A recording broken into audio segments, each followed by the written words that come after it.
नमस्कार, प्रवर साक्षी देख रहे हैं आप। आपके साथ मैं हूं अंकित सिंह। देखिए, मोदी सरकार का मंत्रिमंडल में बड़ा फेरबदल होगा, लेकिन कब होगा इसको लेकर लगातार पिछले 1.5-2 महीने से अटकलें ही चल रही हैं। 5 तारीख यानी 5 जुलाई को बताया जा रहा था, अब 15 जुलाई के दावे किए जा रहे हैं। लेकिन ये बात भी सच है कि जब से केंद्र में नरेंद्र मोदी के नेतृत्व वाली सरकार आई है, तब से नरेंद्र मोदी क्या कर रहे हैं, क्या करने वाले हैं, इस तरह की चीज़ों को काफ़ी गोपनीय रखा जाता है। ऐसे जो मामले हैं उस पर बहुत ज़्यादा मीडिया रिपोर्ट्स नहीं आती हैं। यानी कि हमने देखा किस तरीके से जब किसी को कैबिनेट मंत्री बनाना होता है तो भले ही कई नाम चल जाए, लेकिन होता वही है जो नरेंद्र मोदी चाहते हैं। और मीडिया में जो कुछ भी चलता है उसके उलट कई बार हमें देखने को भी मिला है। मुख्यमंत्रियों को लेकर भी कई नाम चलते हैं, लेकिन किसे बनाया जाएगा, जब ये नाम सामने आता है तो सबको चौंकाने वाला होता है। चाहे से हमने मोहन यादव के केस में देखा हो, भजन लाल शर्मा के केस में देखा हो। लेकिन हम मोदी कैबिनेट में विस्तार और बदलाव को लेकर बात कर रहे हैं अगर, तो अब कहा जा रहा है कि 15 तारीख को मोदी कैबिनेट में विस्तार या बड़ा फेरबदल संभव है। लेकिन कब होगा ये नरेंद्र मोदी और अमित शाह ही जानते हैं। इसके अलावा जो खबरें आ रही हैं उसके मुताबिक 20 तारीख से संसद सत्र शुरू है, तो कहा जा रहा है कि नहीं, अब मोदी कैबिनेट का विस्तार या बदलाव जो है वो संसद सत्र के बाद होगा, क्योंकि मोदी सरकार की पहली प्राथमिकता है कई अहम बिलों को संसद के दोनों सदनों में पास कराना, और उसी प्राथमिकता और उसी प्रायोरिटी पर सरकार आगे बढ़ रही है।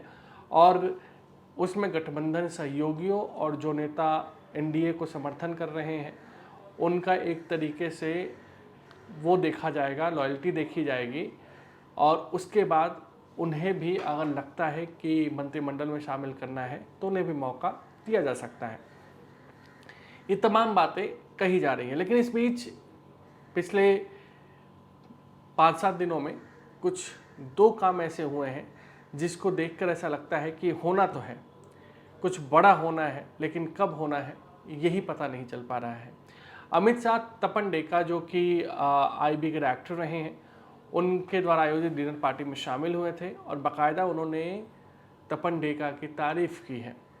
अब तपन डेका रिटायरमेंट के बाद कुछ अमित शाह उनके लिए नई भूमिका ज़रूर सोचे होंगे, तभी वो इस तरह की तारीफ़ कर रहे हैं एक अफसर के लिए। और कहा जा रहा है कि तपन डेका को शायद जम्मू कश्मीर में भेजा जा सकता है उपराज्यपाल बनाकर। फिर सवाल ये है कि फिर वहाँ पर जो मनोज सिन्हा है उनका क्या होगा। तो उनके लिए कहा जा रहा है कि मनोज सिन्हा एक बार फिर से सक्रिय राजनीति में वापसी कर सकते हैं और केंद्र में बड़ी भूमिका निभा सकते हैं। केंद्र की मोदी सरकार में उनको बड़ी भूमिका दी जा सकती है। इसके अलावा एक और चीज़ हुआ है, भूपेंद्र यादव यानी मंत्री से जुड़े हुए 4 काफ़ी करीबियों को अचानक सस्पेंड कर दिया गया है, बाहर का रास्ता दिखा दिया गया है या उन्हें ट्रांसफ़र कर दिया गया है। इस तरह की चीज़ें सामान्य नहीं हैं, क्योंकि जब कुछ ना कुछ हुआ रहता है तभी इस तरह के फैसले लिए जाते हैं। तो ये कहा जा रहा है कि बड़े बदलाव की तैयारी में है प्रधानमंत्री नरेंद्र मोदी और अमित शाह, तभी इस तरह के कदम उठाए जा रहे हैं। हमने बार बार आपको कहा है कि हाँ, बड़े बदलाव तो होने हैं। कई लोग तो ये तक कह रहे हैं कि जो CCS है यानी कैबिनेट कमेटी ऑन सिक्योरिटी, उसके जो 4 सदस्य हैं उसमें से भी 2 की छुट्टी हो सकती है। 4 सदस्य प्रधानमंत्री के अलावा जो होते हैं वो होते हैं रक्षा मंत्री, गृह मंत्री, विदेश मंत्री और वित्त मंत्री। तो उसमें 2 की छुट्टी हो सकती है। इस तरह के दावे किए जा रहे हैं। धर्मेंद्र प्रधान को लेकर दावे किए जा रहे हैं, मनोहर लाल खट्टर, हरदीप पुरी को लेकर दावे किए जा रहे हैं। इसके अलावा पंकज चौधरी, जो एक व्यक्ति एक पद जो भाजपा का फॉर्मूला है, पंकज चौधरी को बीजेपी का उत्तर प्रदेश का अध्यक्ष बनाया गया है। तो ऐसे में कहा जा रहा है कि उनकी भी केंद्रीय मंत्रिमंडल से छुट्टी हो सकती है। दिल्ली में हर्ष मल्होत्रा के साथ भी यही है। तो चर्चाएं काफ़ी हैं, लेकिन होना क्या है ये अंतिम समय में प्रधानमंत्री नरेंद्र मोदी को ही तय करना है। संसद सत्र से पहले बदलाव होगा या संसद सत्र के बाद बदलाव होगा, इसको लेकर भी बहुत ज़्यादा कुछ नहीं कहा जा सकता है।